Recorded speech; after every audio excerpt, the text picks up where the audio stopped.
ఏ గుడికి? ఇంకా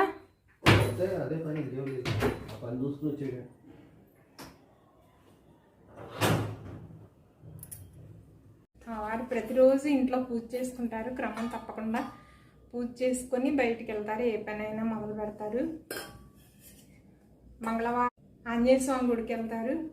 శనివారం వెంకటేశ్వర స్వామి గుడికి వెళ్తారు. ఇంకా ప్రతిరోజు దగ్గరలో ఉన్న లలితమ్మవారి గుడికి అయితే ప్రతిరోజు వెళ్తారండి. దర్శనం చేసుకొని వస్తారు. ప్రత్యేక పూజలప్పుడు పూజలు కూడా చేయించుకుంటారు. చండీ హోమం చేయిస్తుంటారు. నేను ఇంకా కొంచెం లేట్గా చేసుకుంటాను కానీ పూజ ఆయన ముందు పూజ చేసేసుకొని ఏ పనైనా మొదలు పెడతారండి. దేవుడు అటువంటి మంచి భర్తను ఇచ్చినందుకు నేను చాలా ఆనందంగా ఉన్నానండి.